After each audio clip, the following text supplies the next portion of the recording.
day when we'll see all over social media, yes, we're in the best month ever. That's what they'll say. Good morning. We are finally over January. It is Thursday, the 1st of February.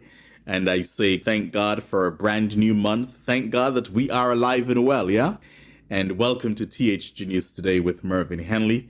The news, of course, is sponsored by Colins Sons on St. Martin. And speaking of Colins Sons, the results from the Daily Herald, who surveyed thousands of people across St. Martin, and the Colins Sons, they won the award of Best Bakery on the island. And believe me, there are some great bakeries on St. Martin, I'm telling you, especially the French ones. But Colins Sons, of course, tops the list, number one as the best bakery on the island. And also the bakery, they make the best sandwiches as well. And I can attest to that. It's the best sandwiches on the island for sure.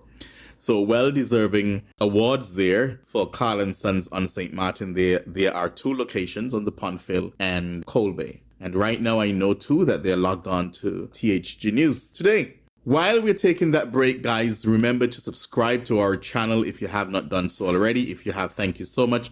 And if you haven't, thank you in advance. I know that's exactly what you'll do. You hear that bell? Right. That means please subscribe to our YouTube channel. We'll be right back after this. Colins Sons have been serving the people of St. Martin for over 40 years. And the food and service get better and better. From early morning, customers flock to the bakery for their favorite sandwiches, cakes, pastries, you name it. First thing at mornings and last thing at afternoons, folks rush to Colins Sons for simply the best. There are two locations, Coal Bay and on the Pondfill. In Coal Bay, the opening hours are Monday to Friday from 6 a.m. to 6 p.m. On Saturdays, 6 a.m. to 5 p.m. And on Sundays, 6:30 a.m. to 10:30 a.m. and 2 p.m. to 5 p.m. Opening hours on the Pondfill, Monday to Friday, 6:30 a.m. to 6 p.m. Saturday and Sunday, 6:30 a.m. to 1 p.m. We also cater for weddings, parties, special events, whatever the occasion. It's Colins Sons. Our staff, we are always happy to serve you. Call us today, the Coal Bay location, 721-544-2462. That's 721-544-2462. Or in Phillipsburg, 721-543-1059. That's 721-543-1059. It's Colins Sons Bakery. We are here to serve you.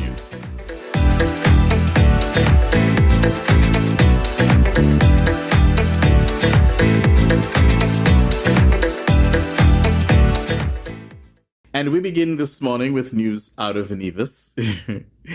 And the first story made me smile, and I am what must I say? I'm happy to hear what I'm about to read, but this is something that has been going on for a while, so I am not sure if I should read this news item with a straight face, but I want to give the benefit of the doubt to the government that they will actually deliver. And this is about the Alexandra Hospital that has been... It's just been an ongoing headache for about 7 years now, at least a wing, not even the hospital. A wing the government started, and they just can't get it completed. It's always one issue after another. And I believe the groundbreaking, I remember, was back in 2014? And this is 2024. I believe 2014 or 15. So 9-10 years from the groundbreaking, we have been dealing with this hospital. And nothing, it cannot, I don't know. But now we have an update from the Premier from his last press conference. And this reminds me of the St. Jude Hospital in St. Lucia. I know of a similar situation, but the people of St. Lucia, you know what they did on election day? Just over this issue, the hospital, they voted out the government because it was just too much headache, ongoing and delays and excuses, and it was a mess. And I would really like, as a Nevisian by birth, I would really like for this hospital to come to a conclusion and a completion once and for all as far as the wing. But I will read an official statement, actually a press release from the Government Information Service regarding the hospital. The construction of the Alexandra Hospital expansion project is expected to resume in the coming months, according to the Honorable Premier Mark Brantley. I am pleased to report that the necessary information that we were waiting for, the final quantity takeoffs, those are now in hand. We have put together a local committee guided by our project management unit, and they are currently evaluating that information. We convened an all parties meeting earlier this month, and I'm now told we expect for the actual construction to resume in the first half of this year, he said. Now, for the first half of this year. So that could be May, June. The Premier, of course, being very careful not to give a month or a time when this will take place. But let's continue with this press release. The information was disclosed on Tuesday, January 30th, during the Premier's first press conference for 2024. The multi-million-dollar project, the largest single investment in healthcare infrastructure in this government's history. You're bragging about it. They're bragging about it, but what is there to show for it? Was delayed for some time as the Nevis Island administration awaited a quantity survey. Premier Brantley has provided the media and the public with regular updates on the project over the past several months. Yes, the Premier did that. To his credit, he did update. But what did he update?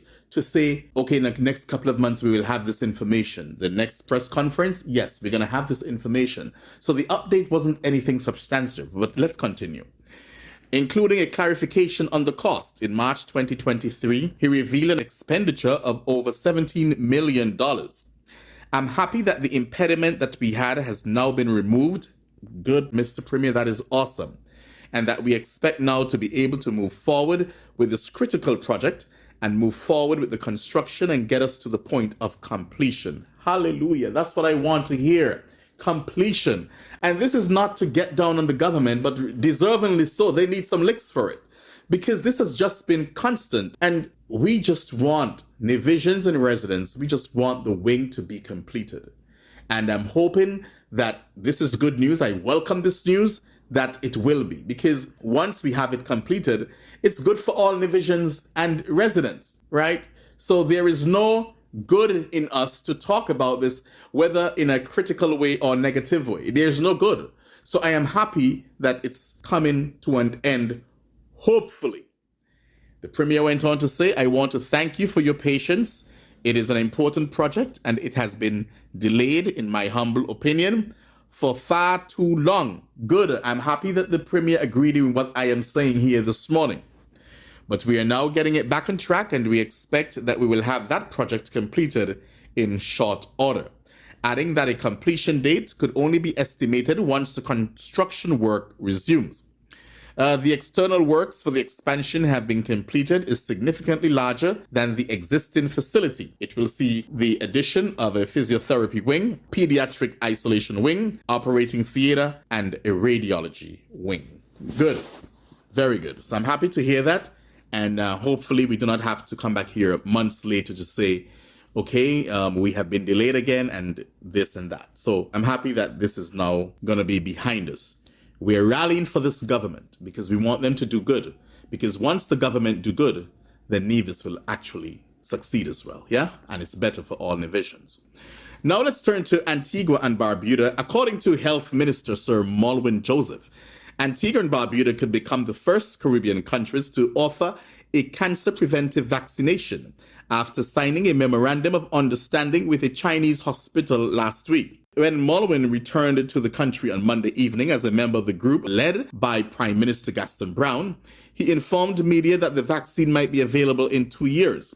What excited me in China was the opportunity to learn more of what is already there in terms of science and technology in dealing with so many of the diseases that are taking the lives of Antiguans and Barbudans, such as diabetes, he said in a press release.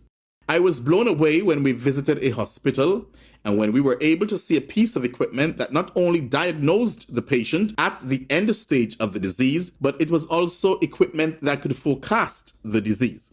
He described China's approach to healthcare as highly illuminating, adding that they have the equipment that gives them that capacity, not only for diabetes, but also for cancer screening. We were totally exposed to a new technology that makes dealing with cancer similar to dealing with a vaccine.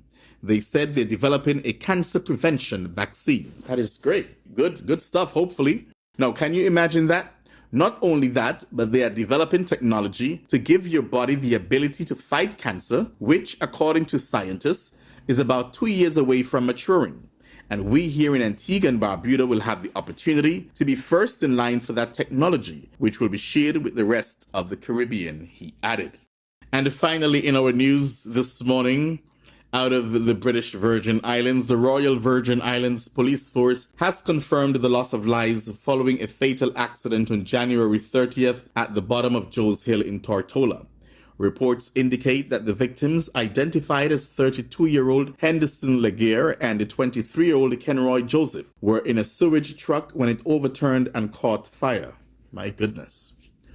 Kenroy Joseph, who was reportedly trapped inside the vehicle, was transported by ambulance to the Dr. Orlando Smith Hospital, where he was later pronounced dead.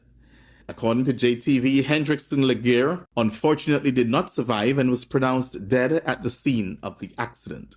Details surrounding the accident remain unclear. It's just so sad. I mean, you know, there are too many things, too many deaths happening lately, just one after the other, and most of them are very shocking, you know? And we just have to continue to encourage us to just try to live right in whatever way you think living right is. Hopefully, you know, it is the right way. And just continue to trust in God. It's just been one after the next. And you wake up every morning and one family is devastated. And these are people that we know are close to. So it affects us, it impacts us. And, you know, it is really something. Life is just like a vapor. But again, continue to trust in the Lord God Almighty. That's our news for this morning. Do join us again tomorrow morning for a similar presentation. And thank you again for joining me here on THG News Today. I am Mervyn Henley.